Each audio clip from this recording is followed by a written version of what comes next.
Alors salut à tous et à toutes, c'est Davab, on se retrouve pour une toute nouvelle vidéo. Alors aujourd'hui je vous présente donc une petite review d'un set un peu spécial, donc c'est ma première Brickheads. Alors je vais vous présenter du coup la boîte en priorité. Donc comme vous pouvez le voir c'est celle d'Azoka Tano.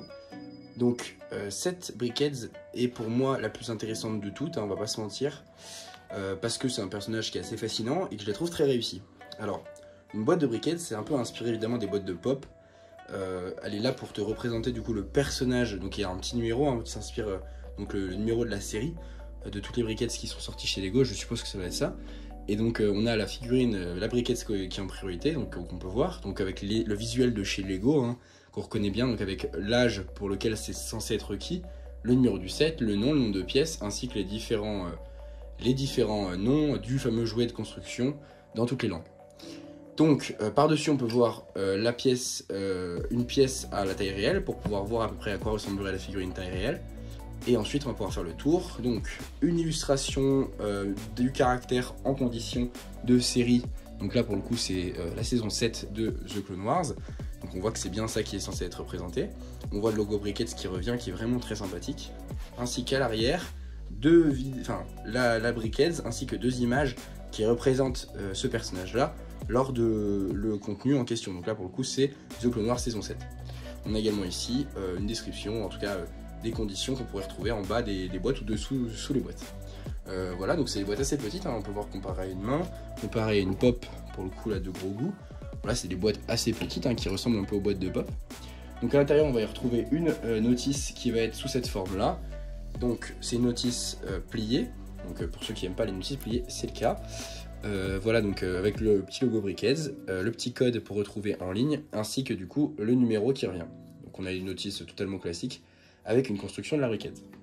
Alors c'est une vidéo qui va être assez rapide parce que je voulais vraiment vous présenter cette petite Brickheads. Déjà je trouve le concept des Brickheads très sympathique, hein, je vais pas vous mentir. C'est des figurines qui sont très intéressantes pour un design, pour un studio, surtout si vous préférez, ou un setup, si vous préférez du coup avoir ce côté collection de figurines qui revient un peu comme les pop ou des bustes qu'on peut retrouver chez Altaïa ou chez les pop. Là c'est pareil mais chez Lego, donc c'est un choix qui peut être fait comme par exemple la gamme des casques de chez Lego. Donc je vais directement vous présenter donc la Brickheads en direct pour que vous puissiez la voir, et ainsi que je vous présenterai donc une figurine qui représenterait sa version mini-figurine Lego.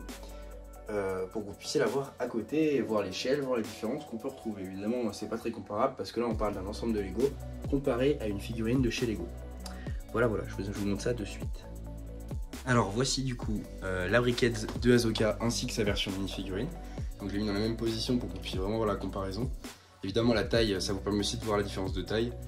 Donc la Brickheads en elle-même, elle ressemble à ceci. Donc voici la face avant qui est assez détaillée. On peut voir du coup le visage avec les marques tatouages ainsi que les yeux, qui sont du coup les yeux classiques des Brickheads qui ont tous ces yeux là, donc c'est assez intéressant. C'est pour reproduire ce côté pop hein, avec les yeux noirs. On a également donc le côté, voilà, qui représente bien les Leiku, ainsi que l'arrière. Alors je crois que ça s'appelle aussi des Leiku pour les Togruta. Voilà ici donc l'arrière de Azoka.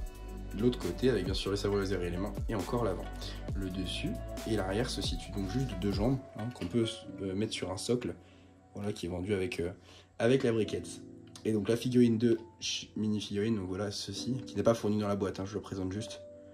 Voilà le côté, l'arrière et l'avant. Je vais essayer de vous la mettre comme ça pour que vous puissiez aussi voir les Leiku avec le serre-tête. Voilà. Donc niveau taille, on peut voir qu'elle est beaucoup plus grosse qu'une figurine normale. Je trouve que la technique de construction sont très intéressantes. Alors personnellement, je suis pas un adepte j'achète pas des sets tous les jours, donc forcément, la technique de construction, c'est assez rare quand j'ai à en voir de nouvelles. J'en ai eu des intéressantes sur le set des chasseurs d'Inquisitorius, le chasseur Sith avec la faute d'orthographe de la série Obi-Wan. Et j'avoue que je n'avais pas retrouvé des techniques de construction intéressantes depuis cette Brickheads. Alors ça c'est évident parce qu'évidemment que là on a sur des pièces qui doivent se situer sur tous les côtés d'une figurine. Mais voilà, hein, ça reste quand même du très basique, hein, c'est de l'empilement de blocs, on va pas se mentir. Mais voilà, on peut trouver des techniques intéressantes pour la construction par exemple du torse. Voilà, c'est assez intéressant. Et je trouve qu'elle rend vraiment super bien, on retrouve bien le serre-tête en jeu de construction, donc avec ici ainsi que sur les côtés. Je sais pas trop ce que c'est que ce jaune, je pense que c'est du doré. mais que, alors attendant qu'on le voit ici, ouais bon voilà, c'est censé être le comlink qu'on peut voir ici, mais bon franchement je trouve pas ça forcément très bien fait, mais à part ce côté jaune, je trouve que la figurine est magnifique, on va pas se mentir, la briquette se rend super bien. Quand on n'est pas à date de briquettes, c'est vrai qu'on pourrait se dire que c'est simplement un amas de pièces, mais quand, à mon avis, on a d'autres briquettes, ça rend vraiment bien. Je pense qu'avec une briquette du Captain Rex ainsi que Anakin Skywalker, je sais pas si les deux existent, je pense que peut-être Captain Rex existe, mais je suis même pas sûr de ce que je dis. Même ça me semblerait bizarre, mais je pense que ça serait intéressant de la faire. Mais voilà, c'est je pense à peu près tout pour cette vidéo. Je voulais pas faire une vidéo trop longue parce que forcément c'est une petite figurine, hein, on n'est pas sur du vrai review avec des mini-figurines et compagnie. Là on est vraiment sur un objet de décoration. Mais voilà, je la trouve vraiment très sympathique. Donc si ça vous intéresse, n'hésitez pas à aller sur le shop Lego, elle coûte environ 10 €, je crois qu'on est à 9,90 €. C'est vrai que ça nous permet peut-être de rembourser les sabres laser, mais sinon ça reste vraiment un amas de pièces. Et quelques pièces intéressantes, mais c'est pas non plus du grand... on l'achète pour l'esthétique finale, hein, pas pour ce qui la compose. Donc voilà, en tout cas j'espère que cette vidéo vous aura plu. N'hésitez pas à me proposer des idées de vidéos dans les commentaires, ainsi qu'à me donner votre avis et si vous avez acheté cette briquette. On revient vite pour une prochaine vidéo, on essaie de tenir le rythme tous les dimanches. Avec les vacances c'est assez compliqué. Là je vais essayer de tourner pas mal de vidéos, donc normalement entre les vidéos vous aurez pas de... Enfin là je vais tourner genre 4-5 vidéos pour jusqu'à à peu près début août. Donc là on est, à l'heure actuelle on est le 18 juillet. Et je vais essayer de tourner jusqu'à fin août, donc enfin mi-août, pour qu'on ait un peu d'avance. Et après, évidemment, en septembre, on reviendra sur des vidéos. Et même, je essaierai de faire plus de vidéos, donc faire 2 à 3 vidéos par semaine. Mais pour ce faire, donc pour pouvoir traiter de l'actualité. Mais pour ce faire, il faut que j'ai un emploi du temps assez réduit. Et là, c'est pas le cas. Donc je vais en profiter pour tourner pas mal de vidéos, pour que vous ayez un peu de contenu. En tout cas, ça sera tous les dimanches. Donc n'hésitez pas à vous abonner, à partager la chaîne. Ça me fait vraiment plaisir de voir à quel point on grandit petit à petit. On a passé la barre des 400 abonnés. Si on pouvait atteindre les 500, voire les 1000 un jour, ça serait absolument incroyable.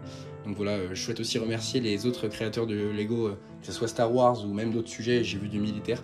J'ai pas les noms et j'en suis désolé, je pourrais vous afficher les chaînes à l'écran, mais n'hésitez pas à aller voir leur travail, c'est très sympa. Je vois qu'ils commentent souvent mes vidéos et ça fait vraiment plaisir de voir qu'on se soutient entre collègues du même niveau et de la même passion.